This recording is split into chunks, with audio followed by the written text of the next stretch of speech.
बिहार की जमुई में अब से थोड़ी देर पहले योगी आदित्यनाथ ने एक रैली को संबोधित किया। एक बार फिर उन्होंने इस रैली में पाकिस्तान का मुद्दा छेड़ा। योगी आदित्यनाथ ने दावा किया कि दो ही लोग पाकिस्तान की तारीफ करते हैं, एक राहुल गांधी और दूसरे हैं AIMIM अध्यक्ष असदुद्दीन ओवैसी। योगी आदित्यनाथ ने राहुल और ओवैसी पर हमला करते हुए कहा कि दोनों लोगों को देश हित से कोई मतलब नहीं और वो सिर्फ अपना हित चाहते हैं। जाइए आराम से, पूरा कश्मीर घूम करके आ जाइए।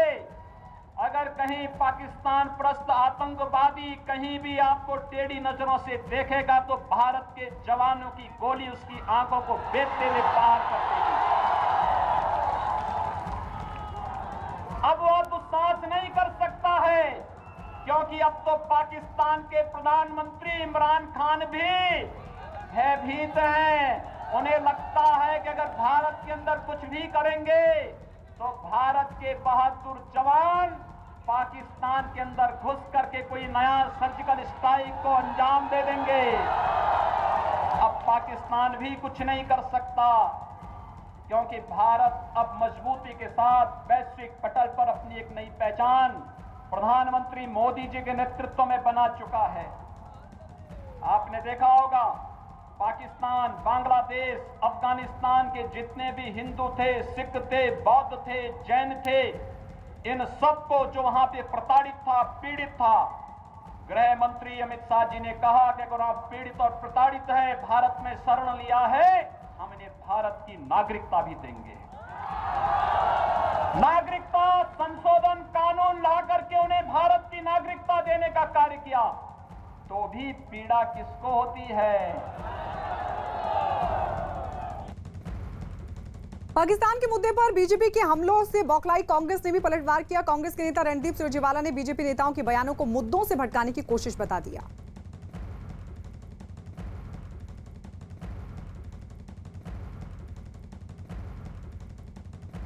रणदीप जी, योगी आदित्यनाथ आए, उसके बाद जगत प्रकाश नड्डा आए, पाकिस्तान की बात उन्होंने कही, शशि थरूर की बात कही। धर्मेंद्र प्रधान ने अभी कहा इंटरव्यू में कि कांग्रेस पाकिस्तान को सर चढ़ाती है। सच्चाई है आदरणीय मित्र, पिछले चुनाव में भी याद करिए अमित शाह जी ने कहा था कि अगर नीतीश बाबू मुख्यमंत्री बने तो पाकिस्तान में पटाखे फूटेंगे। तो पूछिए ना, अब तो नीतीश बाबू उनकी गोदी में बैठे हैं, पटाखे फूटे पाकिस्तान में। हिंदुस्तान पाकिस्तान, शमशान रमज़ान, हिंदू मुसलमान, अरे बिहार के लिए क्या है ये बताइए। 4.5 लाख नौकरियां खाली पड़ी हैं, क्यों नहीं बताते जेपी नड्डा साहब? क्यों नहीं बताते जेपी नड्डा साहब के बलिया में, उत्तर प्रदेश में जिस प्रकार से भाजपा के नेता लोगों को दिन दहाड़े मार रहे हैं, उनको भाजपा से निकालते नहीं। हाथरस की बेटियों को न्याय कब मिलेगा? तो पाकिस्तान का मुद्दा एक बार फिर से योगी आदित्यनाथ ने आज छेड़ दिया है। हम सीधे रुक कर लेते हैं अपने सभी सहयोगियों की तरफ जो अलग अलग जगहों से हमारे साथ जुड़ चुके हैं। जमुई से अमित सिंह हमारे साथ हैं, हमारे सहयोगी। बेतिया से अमित पांडे हैं, सासाराम से नीरज कुमार। लेकिन सबसे पहले अमित, आपके पास आते हुए, क्योंकि अब से थोड़ी देर पहले यहाँ पर जिस तरीके से आपने लोगों से बातचीत की थी, लोगों का रिएक्शन क्या है? क्योंकि पाकिस्तान पर बयान बीजेपी के तमाम नेता उसको आगे बढ़ाते हुए दिखाई दिए और जब बयान दिया तो उस पर पलटवार होना भी लाजमी था कांग्रेस की तरफ से। लोग किस तरीके से देख रहे हैं इस पूरे मुद्दे को?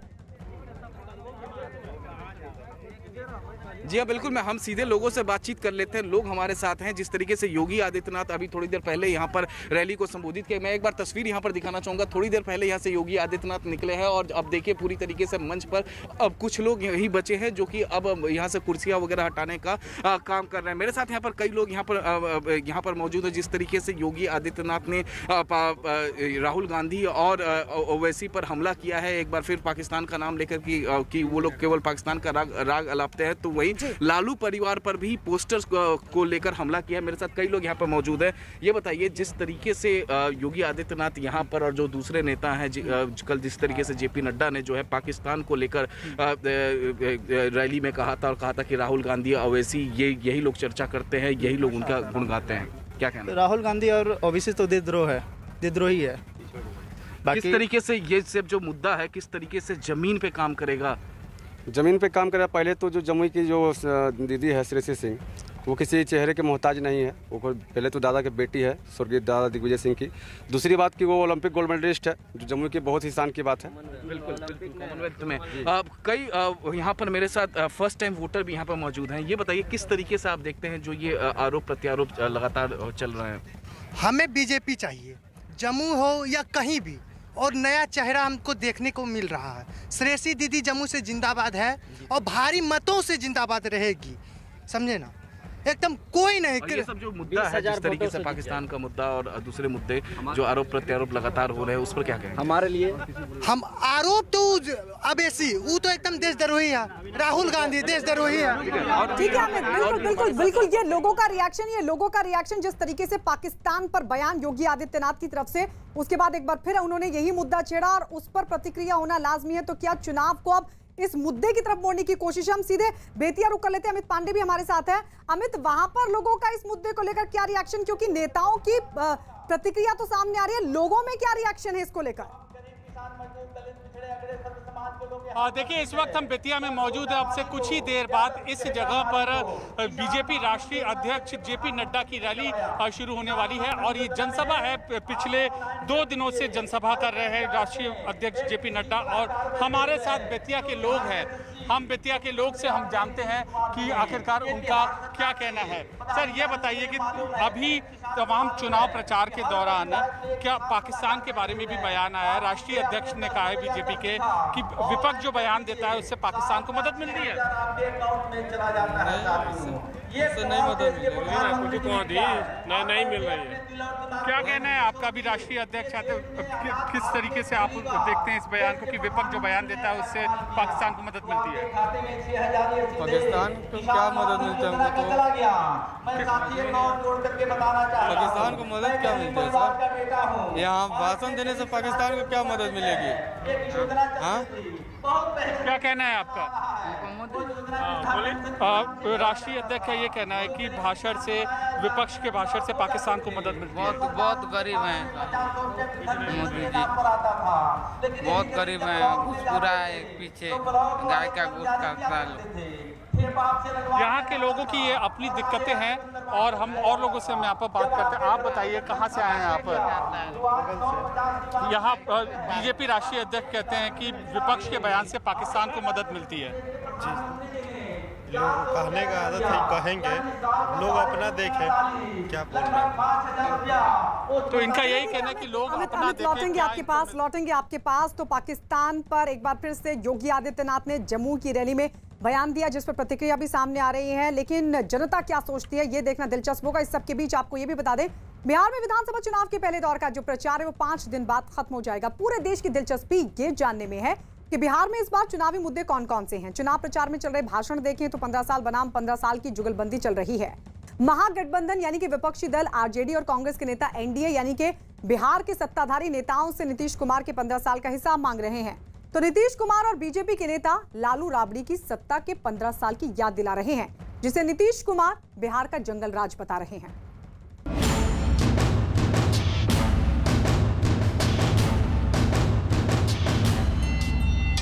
तेज रफ्तार तेजस्वी सरकार को बनाना।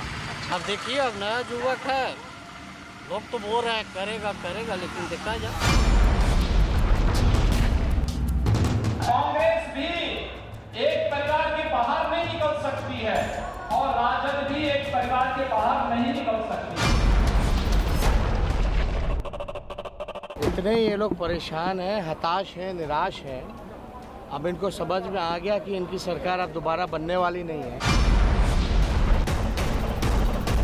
कुछ लोगों को अपनी चिंता रहती है, लोगों की चिंता नहीं है।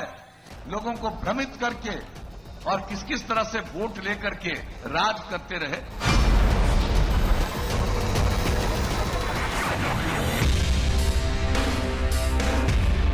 बिहार में वोट डालने की तारीख जैसे जैसे करीब आती जा रही है, चुनाव प्रचार की रफ्तार भी बढ़ती जा रही है। नेता से लेकर अभिनेता तक इस चुनावी दंगल में प्रचार अभियान की कमान संभाले हुए हैं।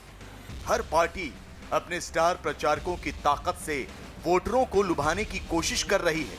कोरोना महामारी के दौर में बिहार ऐसा पहला राज्य है जहां चुनाव होने जा रहे हैं। लिहाजा 3 चरणों में होने वाले इस चुनाव में कोरोना की वजह से बढ़ी बेरोजगारी एक मुद्दा तो है ही। इसके अलावा मौजूदा सरकार का कामकाज और पिछली सरकारों का इतिहास भी चुनावी चर्चा का हिस्सा बना हुआ है। तेजस्वी यादव को तो मालूम ही नहीं है कि आरजेडी तो हाईजैक हो गई। हाईजैक 19 सीटें तो माले ने ले ली, 10 सीटें अपने साथियों को दिला दी और 12 सीटें तो आरजेडी ने अपने मर्जी से कैंडिडेट बदल करके अपने लोगों को डाल दिया है। क्या हाल था, कैसा हाल चलता था बिहार का, ये किसको मालूम नहीं है। हर तरह से जो बिहार का बुरा हाल था, और इसके बारे में भी जो आंकड़े प्रकाशित किए जाते हैं, अब जान लीजिए, बिहार का विकास दर देश के अन्य विकसित राज्यों की तुलना से भी ज्यादा, विकास दर 12.8% हो गया सालाना। 243 सीटों के लिए घमासान जारी है और नतीजों से पहले कोई भी दल किसी भी तरह की कोर कसर छोड़ने के मूड में नहीं है। तो शायद यही वजह है कि एनडीए की ओर से बीजेपी ने योगी आदित्यनाथ से लेकर पार्टी अध्यक्ष जेपी नड्डा तक को चुनाव प्रचार में उतार दिया है। यूपी के सीएम योगी आदित्यनाथ तो बिहार में ताबड़तोड़ रैलियां कर रहे हैं, जिसमें न सिर्फ बिहार सरकार के कामकाज बल्कि पाकिस्तान, धारा 370, राम मंदिर और चीन का मुद्दा उछालकर वोट एनडीए के पक्ष में मांग रहे हैं। गरीबों का राशन तो खाए, यहाँ पर तो गाय भैंस का चारा भी खा गए थे। हमने बिना भेदभाव के विकास भी कराया है और जो हमारा वायदा था, कश्मीर में आतंकवाद को पाकिस्तान, प्रस्त आतंकवाद को पाकिस्तान के अंदर घुस करके भी मारेंगे।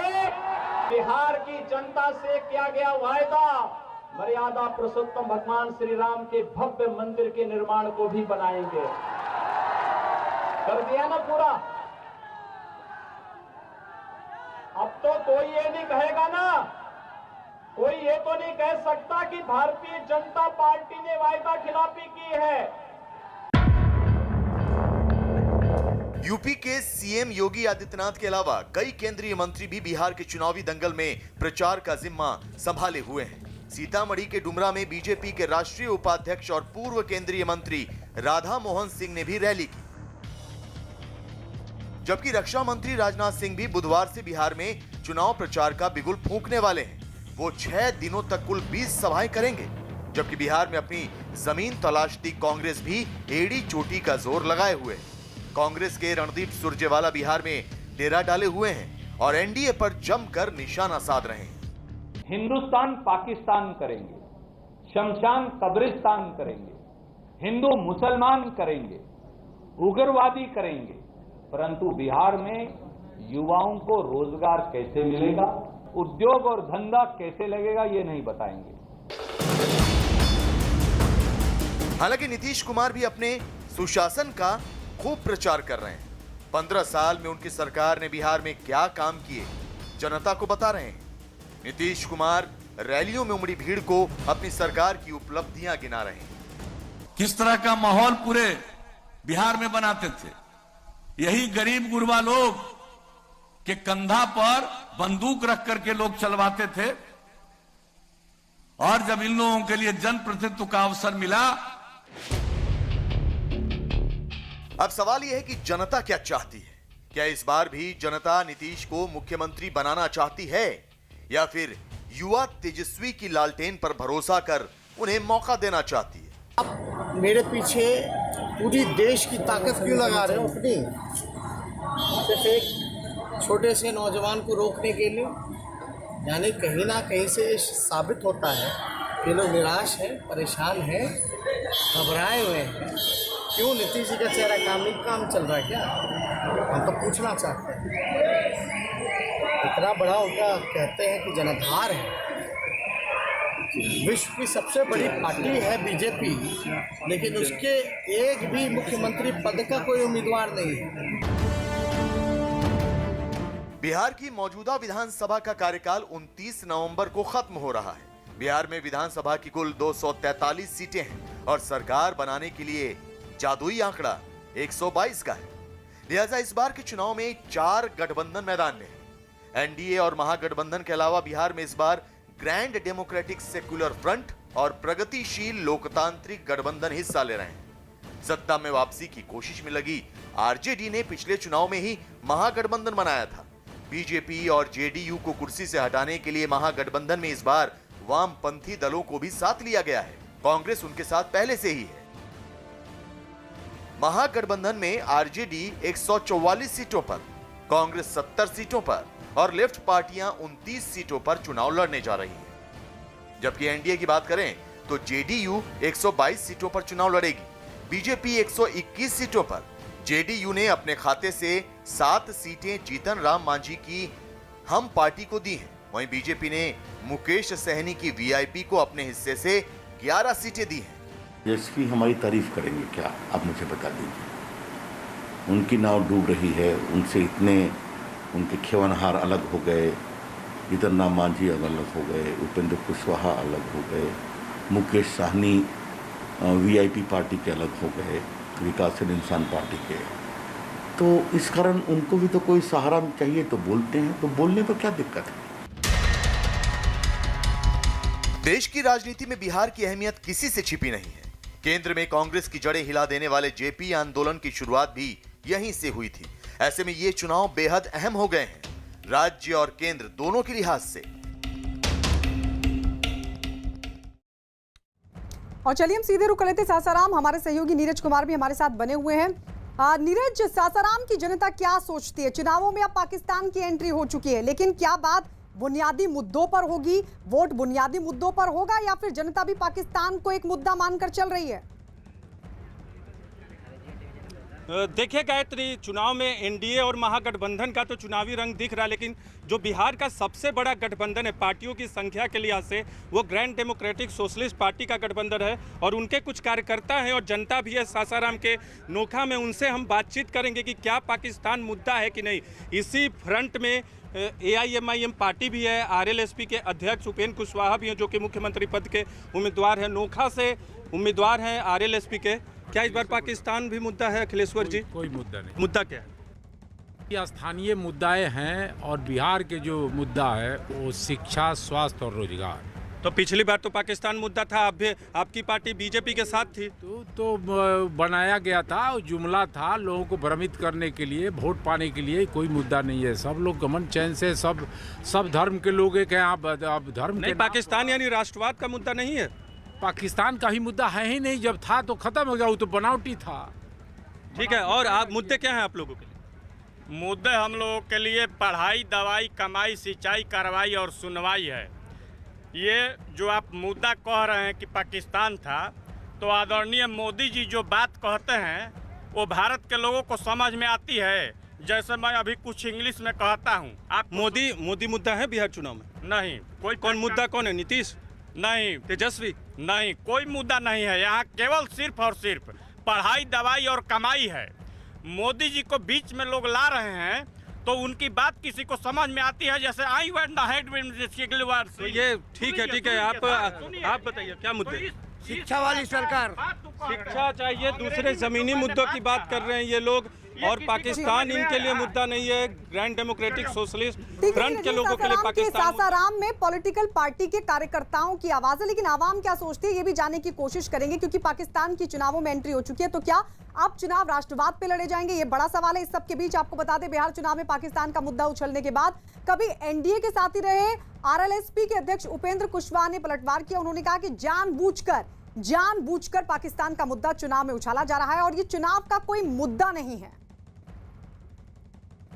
बीजेपी के साथ आप पिछली बार चुनाव मैदान में थे, पाकिस्तान की एंट्री हुई थी चुनाव में, इस बार फिर पाकिस्तान की एंट्री हुई है बीजेपी की तरफ से। यह मुद्दा काम करेगा पाकिस्तान का? इस बार बिहार में शिक्षा, स्वास्थ्य, गरीबी, भूखमरी, नौजवानों के लिए रोजगार, यह मुद्दा है और इन्हीं मुद्दों पर चुनाव होगा, तभी बिहार के लोगों का कल्याण होगा।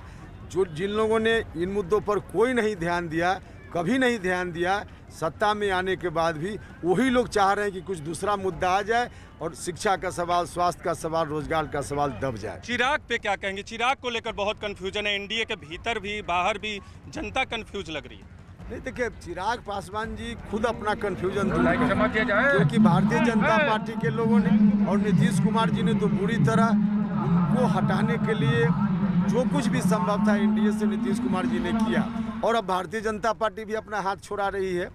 तो वहाँ जिस परेशानी में चिराग पासवान है, अब इस स्थिति में रहकर रामविलास पासवान जी की विरासत को सुरक्षित रखना संभव नहीं है, इसलिए उनको वहाँ से पूरा रिश्ता तोड़ना चाहिए। बेतिया रुक कर लेते अमित पांडे हमारे सहयोगी हमारे साथ बने हुए हैं। अमित, वहां पर जरा लोगों से अब जानने की कोशिश कीजिए, क्या वहां की जो बुनियादी चीजें हैं उनको लेकर जनता वोट करेगी या राष्ट्रवाद भी इस बार मुद्दा है बिहार में? हमारे साथ स्थानीय नागरिक मौजूद हैं, हम उनसे बात करते हैं। सर ये बताइए कि राष्ट्रवाद मुद्दा रहेगा क्योंकि अब पाकिस्तान का भी नाम यहाँ पर नेताओं ने उठाया है, या फिर स्थानीय मुद्दे हावी रहेंगे इस पूरे चुनाव में? राष्ट्रवाद का मुद्दा भी हावी रहेगा, स्थानीय मुद्दा भी हावी रहेगा। आपके राष्ट्रीय अध्यक्ष ने कल भी कहा था कि विपक्ष के बयान से पाकिस्तान को बढ़ावा मिलता है। अब जैसे कांग्रेस ने 370 बहाल करने का मांग किया है, ये सरासर कांग्रेस का बयान गलत है। और कुछ लोग हैं, ये बताइए स्थानीय मुद्दे किस हद तक इस चुनाव में हावी रहेंगे? जी रहेंगे। स्थानीय मुद्दे पर के बाढ़ सुखाड़ को लेकर काफ़ी किसान और आम जनता परेशान है, जिसको लेकर सब किसी में एक भय टाइप का माहौल बना हुआ। चलिए अमित लौटेंगे आपके पास स्थानीय मुद्दे तो है ही, लेकिन राष्ट्रवाद भी मुद्दा है, ये वहां की जनता बोल रही है। जमुई से अमित सिंह भी हमारे साथ हैं। अमित, एक बार फिर से लोगों का रिएक्शन लेने की कोशिश कीजिए, क्योंकि स्थानीय मुद्दे तो है ही, लेकिन जिस तरीके से अब पाकिस्तान को लेकर बयानबाजी हो रही है उसका असर भी साफ तौर पर लोगों की रिएक्शन में दिखाई दे रहा है। वहां लोग क्या बोल रहे हैं? जी हाँ, बिल्कुल, हम सीधे यहाँ के लोगों से बातचीत कर लेते हैं। कई लोग हमारे साथ हैं। ये बताइए, मुद्दा क्या है? राष्ट्रवाद मुद्दा है, क्योंकि जिस तरीके से अभी यहाँ पर मंच से योगी आदित्यनाथ ने पाकिस्तान का मुद्दा उठाया, राहुल गांधी का नाम लिया, ओवैसी का नाम लिया कि ये लोग गुणगान करते हैं, तो क्या कहना है इस पर? क्या किस तरीके का मुद्दा है यहाँ? जी देखिए, योगी जी आ गए तो ये तो मतलब जाहिर सी बात है कि मतलब यहाँ पर राष्ट्रवाद का मुद्दा ही उठेगा, लेकिन यहाँ पर जो जमुई का मतलब लोकल जो यहाँ की राजनीति है बहुत निम्न स्तर की राजनीति है, लेकिन योगी जी आने से हमको उम्मीद है कि बदलेगा। जो निम्न स्तर की है, कौन सा मुद्दा क्या क्या है यहाँ पर? जो मतलब फिलहाल आज से पहले जो मुद्दा चल रही थी, मतलब चल रहा है, मतलब वो मतलब जातिवाद है सबसे ज़्यादा। मतलब बिहार तो मतलब जातिवाद से ऊपर उठ ही नहीं पा रहा है आज तक। आपका क्या कहना है इसमें? जी, यहाँ की जो लोकल राजनीति है वो बिल्कुल जातिवाद पे चल रही है, कभी इस पक्ष से उस पर आरोप, कभी उस पक्ष से, लेकिन ये योगी आदित्यनाथ के आने के बाद यहाँ पे राष्ट्रवाद का मुद्दा उठा। जैसे वो पाकिस्तान के बारे में बोल रहे थे, राहुल गांधी के बारे में बोल रहे थे, तो उनके आने के बाद ये लगता है कि इस बार से थोड़ा जातिवाद से ऊपर उठेगा और राष्ट्रवाद के बारे में लोग सोचेंगे। राष्ट्रवाद के बारे में लोग सोचेंगे। ये बताइए, आप भी वोटर हैं इस बार? अभी तो मेरा उम्र भी नहीं हुआ अभी। अच्छा, तो आप क्या योगी आदित्यनाथ को सुनने के लिए आए थे? हाँ, सुनने के लिए आए थे। और ये भी लोग हैं हमारे साथ। आप बताइए, आप किस तरीके के समझे, क्या मुद्दा है यहाँ पे? यहाँ मुद्दा कुछ नहीं है, विकास चाहिए यहाँ पर, और शिक्षा दीजिए, नौकरी खुद आदमी खोज लेगा। यहाँ पर शिक्षा होना चाहिए बढ़िया। बिल्कुल अमित, यानी कुछ लोग चाहते हैं कि शिक्षा मिले, रोजगार मिले, विकास हो, लेकिन इस सब के बीच बड़ा सवाल ये भी है कि इस बार के चुनाव किस मुद्दे पर होंगे। लेकिन इस सब के बीच आपको ये भी बताते चले कि तेजस्वी यादव ने एक बार फिर से सीएम नीतीश कुमार पर जमकर हमला बोला। तेजस्वी यादव ने आरोप लगाया कि नीतीश कुमार के राज में लोग बेरोजगारी से जूझ रहे हैं और इस बार बिहार में परिवर्तन होगा। इसके साथ ही तेजस्वी ने विज्ञापन पर खर्च के मुद्दे पर भी नीतीश कुमार को जमकर घेरा। तेजस्वी यादव इस वक्त हमारे साथ हैं। तेजस्वी जी, बहुत भीड़ है, वोट में तब्दील होगा। जनता ने मन बना लिया है, परिवर्तन होगा, बदलाव होगा। नीतीश जी कह रहे पैसा कहाँ आएगा नौकरी के लिए? अरे हमने बोल दिया, 30,000 करोड़ का घोटाला किया है नीतीश कुमार जी ने। सृजन घोटाला से लेकर के कितना घोटाला, 30,000 करोड़ का घोटाला। अपने विज्ञापन में 500 करोड़ रुपया खर्च कराते हैं। ये तो बजट में ऑलरेडी प्रावधान है। सरकारी नौकरियां रिक्त पड़ी है, खाली पड़ी है, नॉन प्लान बजट में ऑलरेडी इंक्लूड है। तो आप नौकरी दे देंगे 10 लाख जब आएंगे? सब पहला क्या बोल रहे हैं? अच्छा, आपने कहा कि शादी की उसके बाद हनीमून पे चले गए, तो तलाक साल में 4 सरकार, ना कोई नीति, ना कोई विचारधारा, ना कुछ सिद्धांत, बार बार पलटी मारते रहे। स्थिर सरकार चाहिए बिहार को विकास। अंतिम सवाल करूंगा, बीजेपी ने पाकिस्तान की एंट्री की है, सफल होंगे? पिछले बार सफल नहीं हुए। बेरोजगारी मुद्दा होगा। बीजेपी कि पाकिस्तान के सवाल पे जब तेजस्वी यादव ने कहा कि मुद्दा बेरोजगारी का होगा, हमसे एक्सक्लूसिव बातचीत कर रहे थे नोखा में रैली के बाद, और लगातार जो नीतीश कुमार बार बार ये कह रहे हैं कि पैसे कहाँ लाएंगे, उसका जवाब उन्होंने यही दिया कि जो घोटाले हुए हैं उस पैसे का क्या। बिहार चुनाव के लिए लोक जनशक्ति पार्टी के अध्यक्ष चिराग पासवान ने अपनी पार्टी का विजन डॉक्यूमेंट जारी किया। चिराग पासवान ने इस दौरान सीएम नीतीश कुमार पर बड़ा हमला बोलते हुए कहा कि अगर मौजूदा मुख्यमंत्री जीते तो हमारा प्रदेश हार जाएगा।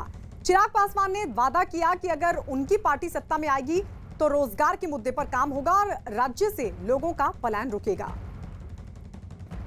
दूसरे प्रदेश दिन दुगनी रात चौगुनी तरक्की से आगे बढ़े, क्या हमारा प्रदेश वैसे आगे बढ़ पाया? ये 20 दिन हमारे आने वाले 50 साल को निर्धारित करेंगे। ये 20 दिन यहाँ से एक नई आधारशिला रखेंगे। और अगर कहीं गलती से मौजूदा मुख्यमंत्री अगर इस चुनाव में जीत जाते हैं तो हमारा प्रदेश हार जाएगा। हमारा प्रदेश पुनः बर्बादी की कगार पर जाकर खड़ा हो जाएगा। हमारा प्रदेश का युवा फिर से पलायन करने को मजबूर हो जाएगा। और इस बीच एक बड़ी खबर बिहार से, जहां चुनाव के बीच मुख्यमंत्री नीतीश कुमार की चिराग पासवान और तेजस्वी यादव से मुलाकात हुई। नीतीश कुमार रामविलास पासवान को श्रद्धांजलि देने पहुंचे थे। चिराग ने नीतीश के पांव छूकर सम्मान किया तो तेजस्वी भी काफी देर तक नीतीश कुमार से बातचीत करते रहे। बिहार की सियासत की सबसे दिलचस्प तस्वीर, एक साथ नजर आए नीतीश, चिराग, तेजस्वी।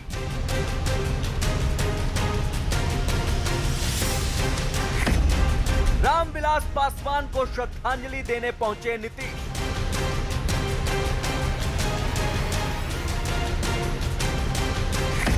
चिराग ने नीतीश कुमार के पैर छुए।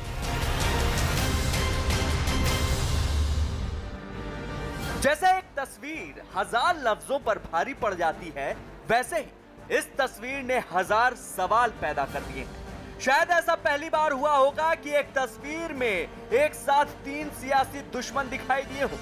एक तरफ बिहार के सीएम नीतीश कुमार बैठे थे, दूसरी तरफ तेजस्वी यादव थे और बीच में एलजेपी अध्यक्ष चिराग पासवान बैठे थे। बिहार चुनाव में जारी तू-तू मैं-मैं और आरोप प्रत्यारोप के बीच नीतीश कुमार और तेजस्वी यादव पटना में रामविलास पासवान के श्राद्ध कार्यक्रम में हाजिरी लगाने पहुंचे थे। धुर विरोधी सियासी हस्तियों के एक मंच पर आने के बाद सुर्खियां तो बननी ही थी, इसके साथ ही अटकलों का बाजार भी गर्म हो गया। दरअसल घोर चुनाव प्रचार के बीच बिहार के मुख्यमंत्री नीतीश कुमार लोक जनशक्ति पार्टी के नेता चिराग पासवान के पिता रामविलास पासवान को श्रद्धांजलि देने लोक जनशक्ति पार्टी के दफ्तर पहुंच गए। यहीं पर नीतीश कुमार की मुलाकात तेजस्वी से भी हुई। गौरतलब है कि इस समय तेजस्वी और चिराग दोनों नीतीश कुमार पर ताबड़तोड़ हमले कर रहे हैं। चिराग पासवान तेवर दिखा रहे हैं कि वो नीतीश कुमार को अगला सीएम नहीं बनने देंगे, तो तेजस्वी यादव नीतीश के 15 साल के सुशासन पर सवाल उठा रहे हैं और नीतीश कुमार तेजस्वी को लालू राबड़ी राज की याद दिला रहे हैं। लेकिन इन वार पलटवार के बीच जब नीतीश चिराग के पिता रामविलास पासवान को श्रद्धांजलि देने पहुंचे तो चिराग ने पैर छूकर उनका सम्मान किया। अब ये तो नीतीश को ही पता होगा कि उन्होंने चिराग को क्या आशीर्वाद दिया, क्योंकि चिराग खुलकर नीतीश का विरोध करने में जुटे हैं। किस थीम के साथ जा रहे हैं सर? आप कह रहे थे नीतीश कुमार अब दोबारा मुख्यमंत्री नहीं बनेंगे। बिल्कुल नहीं बनेंगे। मेरा संकल्प है कि उनको प्रदेश का मुख्यमंत्री, जनता दल यूनाइटेड के हर प्रत्याशी को हराना मेरा लक्ष्य है। नीतीश को चिराग और तेजस्वी के बयानों के बारे में अच्छी तरह से पता है, फिर भी वो सियासी लड़ाई किनारे रखकर रामविलास पासवान को श्रद्धांजलि देने पहुंचे, जहां उनकी मुलाकात हो गई लालू यादव के बेटे और आरजेडी नेता तेजस्वी यादव से। तेजस्वी काफी देर तक नीतीश के पास बैठे रहे और बातें करते रहे। नीतीश भी तेजस्वी के साथ खुलकर बातें करते दिखाई दिए। नीतीश की इसी सरकार के शुरुआती दिनों में तेजस्वी लगभग 20 महीने तक उप मुख्यमंत्री रहे, लेकिन नीतीश के बीजेपी से हाथ मिलाने के बाद ऐसी कड़वाहट आई कि हर भाषण में तेजस्वी के निशाने पर नीतीश ही होते हैं। नीतीश कुमार जी मानसिक और शारीरिक रूप से थक चुके हैं और हम इसलिए कह रहे हैं वो थक चुके हैं कि उल जुलूल जो बयान जो है वो कहा जा रहा है। अब नीतीश कुमार जी 15 साल शासन करने के बाद ये कह रहे हैं कि नौकरी देने का पैसा कहाँ से आएगा। अब उनको ये बताना चाहिए कि जो 60 घोटाले इन लोगों ने किए हैं तो लगभग 30,000 करोड़ बिहार के बजट का पैसा है। कहाँ गया वो 30,000 करोड़ रुपए? तेजस्वी बिहार में बेरोजगार और लोगों के पलायन के लिए नीतीश कुमार पर आरोप लगा रहे हैं, तो नीतीश सीधे सीधे तेजस्वी की जानकारी पर ही सवाल उठा दे रहे हैं। लोग खाली बयानबाजी करेगा, करने का न कोई ज्ञान है न कोई जानकारी है कि कहां होगा। आजकल हम देखते हैं, कहता है इतना लोगों को नौकरी दे। अच्छा, ऐसा कहीं है कोई दुनिया में जी? आप उतने लोगों को नौकरी दोगे तो बाकियों को कहा नहीं दोगे? सबको दे दो। आप पैसा कहां से लाओगे? जिसके चलते अंदर गए उसी पैसा से होगा। मामला साफ है कि भले पुराने रिश्तों की वजह से नीतीश कुमार पासवान के घर पहुंच गए हो और वहां तेजस्वी से कुछ देर बातचीत भी कर ली हो, लेकिन तीनों में से कोई भी मौका पड़ने पर बयानबाजी से बाज नहीं आता और शायद इसीलिए तीनों की मुलाकात बिहार के लोगों के लिए चर्चा की वजह बन गई है। और इस बीच आपको बता दें, बिहार चुनाव के लिए कांग्रेस ने अपना घोषणा पत्र जारी किया, जिसका नाम बदलाव पत्र दिया है। कांग्रेस ने वादा किया कि सरकार बनने पर किसानों का कर्ज माफ होगा और उनका बिजली का बिल आधा किया जाएगा। बेरोजगारों को 1500 रुपए महीने का भत्ता दिया जाएगा। हालिया कृषि कानूनों को खत्म किया जाएगा। 12वीं में 90% अंक लाने वाली छात्राओं को स्कूटी दी जाएगी। 18 महीनों में 2,42,000 शिक्षक पदों पर बहाली की जाएगी और 100 यूनिट तक बिजली बिल में 50% की छूट दी जाएगी। हमारे बदलाव पत्र में फिनेंशियल एक्सपर्ट्स जो इकोनॉमी को जानने मानने वाले लोगों से और बिहार के बजट की तुलना करके हमने इसमें वही बात रखी है जो हम कर सकेंगे। कल शासन में आने के बाद हम ये नहीं कहे कि चुनाव के वक्त कहते हैं ना वो तो जुमला होता है, वह कहने की ज़रूरत नहीं पड़ेगी। हम जो कहते हैं वो करके दिखाएंगे। बिहार चुनाव से जुड़ा हर अपडेट, हर खबर देखिए news18india.com पर। और इसी बीच आपको बता दें, चीन के लिए भारत की जासूसी करने के आरोप में गिरफ्तार महिला ने पूछताछ में किया बड़ा पर्दाफाश। जासूसी मामले में पकड़ी गई क्विंसी नाम की महिला ने जांच एजेंसियों को यह जानकारी दी कि चीन ने भारत में अपनी जासूसी टीम को पीएमओ समेत तमाम बड़े दफ्तरों की आंतरिक जानकारी देने को कहा था। पूछताछ में पता चला कि चीनी महाबोधि टेम्पल के मुख्य पुजारी ने क्विंसी का परिचय कोलकाता की एक प्रभावशाली महिला से करवाया था, जिसके तहत देश के गुप्त दस्तावेजों को चीनी भाषा में ट्रांसलेट कर उसे चीन में कम्युनिस्ट पार्टी के एक प्रभावशाली नेता की पत्नी के पास भेजे जाने थे। पूछताछ में यह भी पता चला कि दस्तावेज चीनी कम्युनिस्ट पार्टी के नेता की पत्नी मिसेज डेंग और मिस्टर चाउ को भेजे जाने थे। पिछले महीने दिल्ली पुलिस की स्पेशल सेल ने पत्रकार राजीव शर्मा समेत चीनी महिला और उसके नेपाली साथी को गिरफ्तार किया था। आनंद हमारे सहयोगी जुड़ गए हैं ज्यादा जानकारी के साथ। और क्या पर्दाफाश आनंद, और ये कितना गंभीर मसला? जी देखिए, जांच एजेंसियों को पूछताछ के दौरान ये पता चला था कि जो चीन ने अपनी एक इंडियन जासूसी टीम बनाई थी और उसको ये जिम्मा सौंपा गया था कि जो प्रधानमंत्री कार्यालय है यानी पीएमओ है, वहां पर जो बड़े कार्यालय हैं उनकी आंतरिक जानकारी इकट्ठा की जाए। इसके अलावा उन्हें ग्रेडिंग के हिसाब से ये जानकारी हासिल करने को कहा गया था कि मसलन पीएमओ में जो कार्यालय में कौन कौन से शख्स वहां पर मौजूद होते हैं, किस तरह का उनका काम होता है, स्टाफ जो है वो कितना प्रभावशाली है, ये तमाम जानकारी जुटाने के लिए कहा गया था। और ये स्पेशल सेल ने जो एक पत्रकार और जो चीन की जो महिला है और उनके नेपाली जो साथी को गिरफ्तार किया था, उनके इंटरोगेशन में, उनकी पूछताछ में ये बड़ा खुलासा हुआ है कि किस तरह से पीएमओ में सीधे तौर पर सेंध लगाने की कोशिश ये चीनी जासूस जो है वो कर रहे थे और उसको लेके एक बड़ा जो था आंतरिक सुरक्षा को लेके एक बड़ा खतरा पैदा हो सकता था। उसके पहले ही एजेंसियों ने ये चीनी जो महिला है और इसके साथी को गिरफ्तार किया था और एक भारतीय पत्रकार जो है उन्हें गिरफ्तार किया था, जो गोपनीय सूचनाएं जो है वो विदेश में लीक कर रहे थे। तो एक बड़ा खुलासा हुआ है और उसको लेके कोलकाता में कई जगह पर एजेंसी ने एक रेड करी थी, सर्च ऑपरेशन किया था, क्योंकि कोलकाता से भी इस पूरे रैकेट के पूरे नेक्सस के जो तार हैं वो जुड़े बताए जा रहे थे। और अब स्वास्थ्य मंत्रालय और नीति आयोग के साथ न्यूज 18 कहना चाहता है आपसे एक जरूरी बात, और वो है मास्क पहनना। लेकिन मास्क पहनने से भी पहले जरूरी है हाथों को अच्छी तरह से साबुन और पानी से धोना और मास्क को इस तरह पहनना कि हमारे नाक और मुंह पूरी तरीके से ढक जाए। चेहरे और मास्क की अगर बात की जाए तो बिल्कुल भी गैप नहीं आना चाहिए। और साथ ही आपको ये भी बता दें कि हमें मास्क लगाने के बाद उसके आगे के हिस्से को बिल्कुल नहीं छूना है और सिंगल यूज मास्क को जितना जल्दी हो सके नष्ट कर दें और नया मास्क पहन लें। और हाँ, मास्क हरदम पीछे से ही उतारना है, आगे से इसको नहीं छूना है। न्यूज़ 18 इंडिया NBA का सदस्य है और निष्पक्ष और जिम्मेदार पत्रकारिता